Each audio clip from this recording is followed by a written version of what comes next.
Hi everyone, Nick here, and today we're taking a look back at another F1 2020 league race.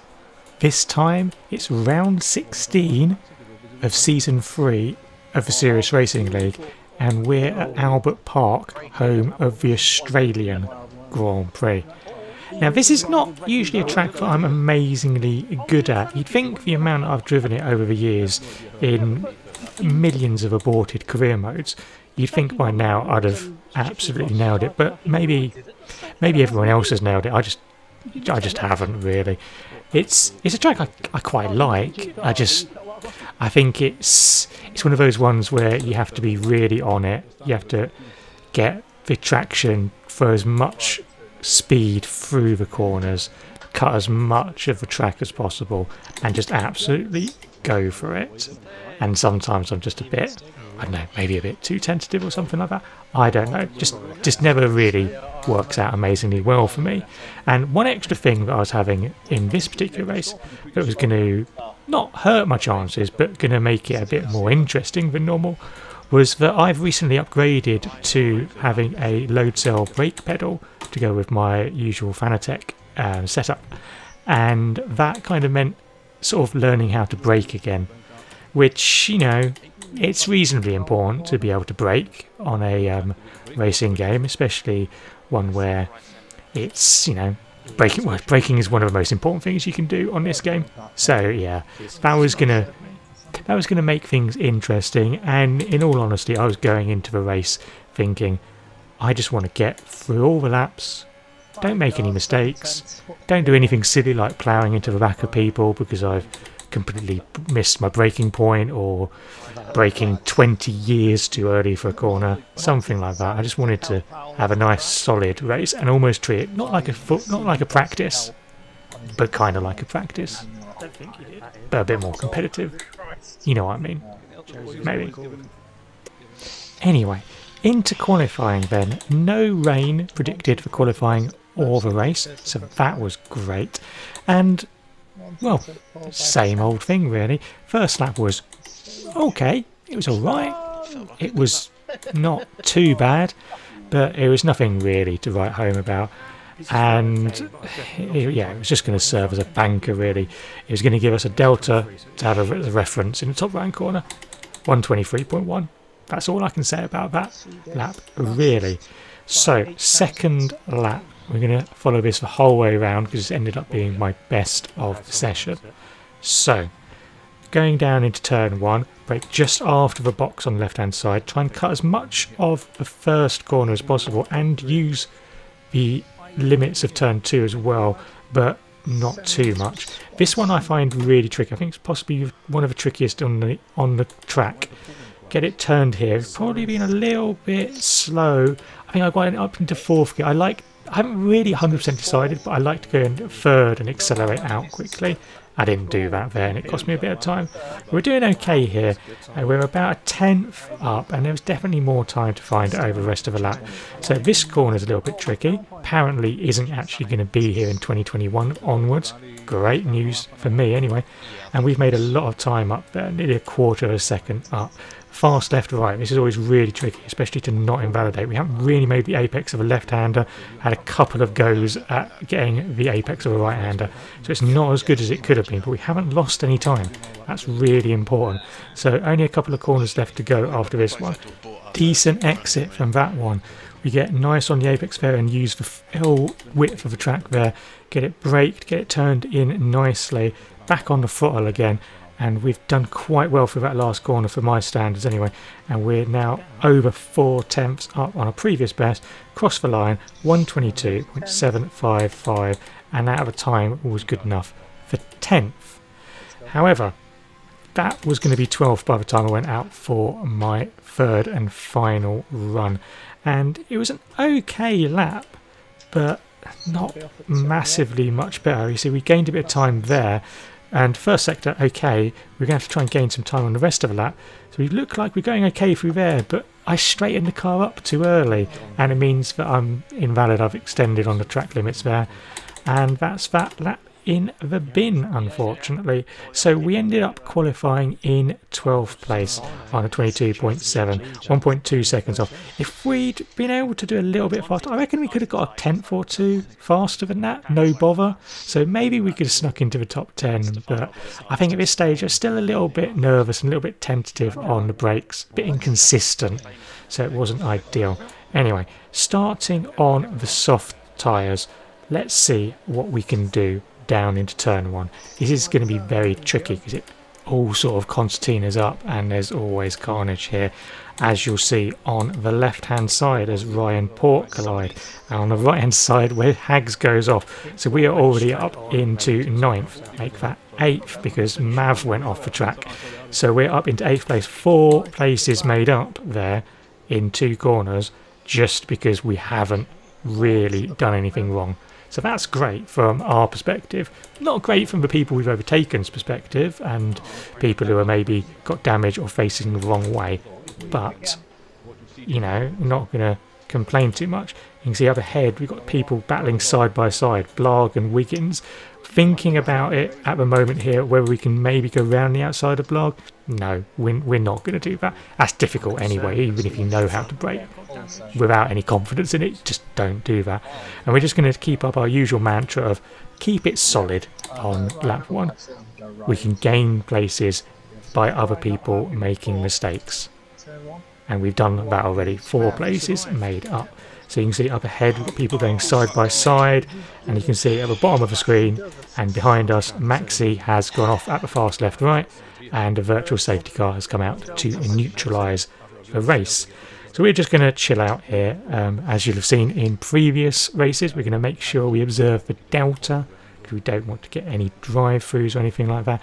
And it's just, you know, calms everything down so we can reassess where we are. So we can look behind. We've got Stefano and Holm behind us, both on medium tyres. So we want to make sure we don't get jumped by them, as that could really hurt our strategy. If the car's in front, it's going to be a case of just trying to hang on to them, really, I think. You know, Wiggins in the McLaren, he's going to have decent pace. And then there's a few cars ahead of us as well who are, you know, we're not necessarily going to be faster. So at this point I was thinking, just keep it steady and see what happens. So virtual safety car is ending, and we're keeping an eye on the delta in the top right hand corner. We've got plenty of delta to go, but the cars in front have not been so careful, and you can see top left hand corner Blarg and Wiggins, both of the cars in front of us, have got themselves drive through penalties. So that is, you know, very unfortunate for them. We've been there a couple of races ago, but that's going to help us out. Another couple of places that we're going to gain. So keeping it steady through the left-hander and the right-hander, because it's very easy to go there. As you can see on the right-hand side, DP has crashed and gone off on the right-hand side. No safety car this time, fortunately. We had already had one of them, don't want another one in the second lap. But that puts us up into 7th place. And that 7th place is shortly going to become 6th place because Blarg decides that he's going to come in for his drive-through as soon as possible. Just get it over and done with and get that done. So, end of lap 2, and we're already up in 6th place. That's pretty good. End of lap 4, that 6th becomes 5th because Wiggins has to take his drive-through penalty after getting on lap 2, so he has to take it within a few laps, and that puts us up into 5th. And we're looking at the cars in front to see, well, how can we do, because we're already 2 seconds ahead of the car behind. We're nearly 4 seconds off of Tony, and that's not amazing. But by the end of lap 8, Monty came into the pits, which was going to promote us up into 4th place, but we'd managed to be able to get that gap ahead down to 2.6 seconds, and the gap back to Stefano was now 4 seconds. And at this point I was thinking, I am catching the car in front, it's probably just tyre wear. But then I've gained on Stefano behind, and he's on medium, so he probably doesn't have tyre wear issues. So that's actually quite good. I'm quite pleased with that. In retrospect, I think we did alright. And you can see the gap went down to less than 2 seconds by the time that Tony pitted at the end of lap 9. And we've already taken another 7/10 out of Stefano behind us. So lap 11 is when our pit stop was scheduled. So we decided to just stick to the plan and come in.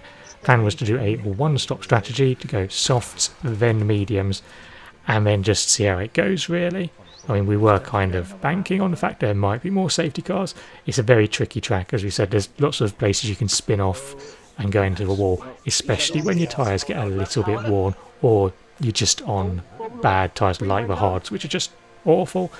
Anyway, we're coming out of the pits and we have dropped down to 11th place, and that gap ahead to Tony has increased. It's now about 3.6. It's probably going to get a little bit higher as well as we get up to speed coming out of the pits, but we've got a very healthy gap behind us to Hags. Once it all shakes down, it's going to be about 10-11 seconds to the car behind.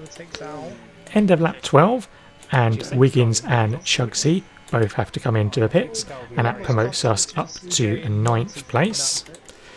And then towards the end of lap 14, we were starting to close on the cars ahead. There's a bit of a train going, but there's going to be even more of a train because Hags DNF'd and the full safety car came out. And you can see on the right hand side, Hom and Owl decided to pit, which then promoted us another couple of places up into 7th. Now, I was actually thinking about making another stop here, maybe coming in for softs, but in retrospect, I think 14 laps, even with the safety car, probably would have been a bit too long. Would have been chancing it a little bit too much. But I think I'd have probably rather had the track position. I think that was the right thing to do. So we make up another couple of places when Stefano and Beckford pitted for their stops, and that put us up into 5th place. And at the end of lap 18, when the safety car was coming in, we were getting ready to restart. We've had plenty of safety car restart practice recently, so you know the drill. Keep it steady, don't mess up, make sure we keep the car pointed in the right direction, and then we can go and try and get the car warmed up, get those tyres nice and toasty, and then worry about things after a few corners. And yeah, okay, you can see here we've lost a bit of time to Tony. Part of that's because we had to lap a car, but also we've lost a little bit of time. But that's fine, because we thought we could maybe gain that up again a bit later on in the race, and we would do that later that lap, really, because Port DNF'd and there was another full safety car. So it's only been in the pits for 5 minutes and Virtual Mylander is back out on the track. So Monty decided to use this as an opportunity to come in for his second stop, which put us up into 4th place. So second safety car restart, same again. We noticed though that the cars in front maybe went a little bit earlier, maybe Semi just went a bit quicker after restart, and we've gone a little bit more aggressive, a little bit wider, touched that curb on the left hand side and have nearly spun it. Had a little bit of a wobble, wasn't ideal, but we got away with it. Let that be a lesson, don't push too hard. Lap 22, and we notice up ahead that Tony has got a 3-second penalty. So we're less than 3 seconds behind him, and we're reasonably confident that maybe towards the end of the stint we can do better than him on tyre wear, because it happened in the first stint, so logically it could happen again. So that was potentially going to be something we could look out for later on in the race. But one thing we had to look out for a little bit more quickly was Beckford behind us, because he was within half a second, and yeah, okay, he had 3 seconds of penalties, but he's also got soft tyres on, so he is going to be speedy. So if he gets through, and I wouldn't be surprised if he did, we need to stay within 3 seconds. Unfortunately, he decided to hit the back of our car at the second to last corner and span us off. And because we just restarted from the safety car, the pack was incredibly condensed, and that put us down to 13th place, with the only people we were ahead of being Beckford himself and Mavhood being lapped. And in fairness, he did apologise afterwards, and at the time really on the pie chat. So that was, obviously appreciated. I don't think it was intentional or anything like that, but yeah, it's kind of ruined things for us, unfortunately, there. So at that point it was, what can we do in terms of gaining some places? We gained a place by getting past Wiggins in the pits, so we're up to 12th, and we were closing in on Chugsy, who we were going to have trouble getting past because he's in the Renault, but we got a good exit from the chicane there, and we're going to use DRS, rich fuel, a bit of ERS, and we're going to brake and get the car turned, and nicely done. And even though that was a very, very routine overtake, because it's a new brake pedal. I was quite pleased with that. Quite pleased with that. Didn't mess it up. Could have easily messed it up and just gone straight on. Knowing my luck, I probably would have done normally, but you know, I was quietly happy with that absolute bog standard overtake. Now there was a bit of a gap opening up to the cars in front, but they were battling hard, and Riot unfortunately span out at turn 1 and then respawned back on the track right in front of me, which was very disconcerting. Good thing he ghosted, otherwise I was in big trouble. That put us up into 10th. Monty ran off the track there, which put us up into 9th, and we had gained contact with the cars in front of us who were really battling hard. Stefano was at the front of this queue, and he actually got damaged because he hit me and or Beckford when we had our collision a few laps earlier. So he had front wing damage and was not as fast as he normally would be. Someone who was very fast though was Monty, because we weren't able to do anything about the cars in front. It meant we were a bit slow, and Monty in his Mercedes, remember he put that on pole, so he's got some speed. He had the pace to get past me. That said, I wasn't massively fussed by this, because you can see in the top left hand corner Monty had 9 seconds worth of penalties, and I was thinking maybe we can use Monty's pace to our advantage. I'm thinking Die Hard 3, I'm thinking the ambulance, I'm thinking Monty goes through and we follow him through behind, and you can see we're trying to put that into action by going up the inside of Stefano there. We don't get it done there, but we get a decent run on him here, and this is not a massively good place to try and overtake, but we're going to just see how it goes. But we don't get the job done, we concede it, and then we have a really small tap on the back of Stefano. No beef with him on that one, but a really small tap, and we get front wing damage, which, yeah, that puts paid to all of our plans there really, and means we're not going to be doing anything at all. We were able to gain one more place though, because Semi unfortunately crashed out from a battle for the lead on the last lap, so that was going to promote us up into 9th, but from there on it was just get the car home. We were going to get the place for Monty because of penalties, but that was going to be it, and we were going to finish in 8th, which I responded to in my usual calm and collected manner. Well played, Nick. So that was a bit of a weird one, because in the end I finished 8th, which I was very disappointed with, but I'd gone into the race thinking I had no expectations whatsoever. So I'd gone from thinking just finishing would be great to then being annoyed that I'd only finished 8th, because I think a podium was on there. A podium was available. So yeah, frustrating result in the end. In terms of championship, we're in 6th place now. We are 60 points off the top, 6 races to go. I mean, mathematically we're in with a shout, but let's face it, we're not going to overturn 60 points and 6 places, are we? So there we go. So what have we learnt today? I'm not really sure. I mean, we've got the usual keep it steady, keep it tidy, you will get results. That's a given, and it looked like it was going to happen until we got taken out, but it happens. Can't do anything about it. I don't think I did anything wrong in there. So, yep, move on. I think maybe just have a bit more confidence. I mean, as I say, I came in thinking, new pedal, can't do anything here. But it turns out I could. I had decent pace there. I definitely had reasonably good pace there. So maybe I just need to have a little bit more confidence in myself sometimes and my abilities. And I think the more I get used to the pedal, the more confidence I'll get, the more it'll become just natural and second nature. And we'll see where it goes from there. Fingers crossed that we can get the hang of it for our next race, which is at Monza, my favourite track. Let's see how that goes. Anyway, thank you very much for watching, and I hope you've enjoyed it. If you did, then don't forget to do the old liking, subscribing and commenting stuff. It is much appreciated and it really helps the channel out. If you want to catch up with me on social media, then it's Alfa Bulbasaur on Twitter and on Instagram. And if you want to hang out between videos and between races, then Discord is the place to go. Details in the description below for all of those. And if you want to watch these races live as they happen every Wednesday and Sunday, then head on over to Twitch, because that's where they're all broadcast. Details on the screen and in the description below. But until next time and the next video, goodbye.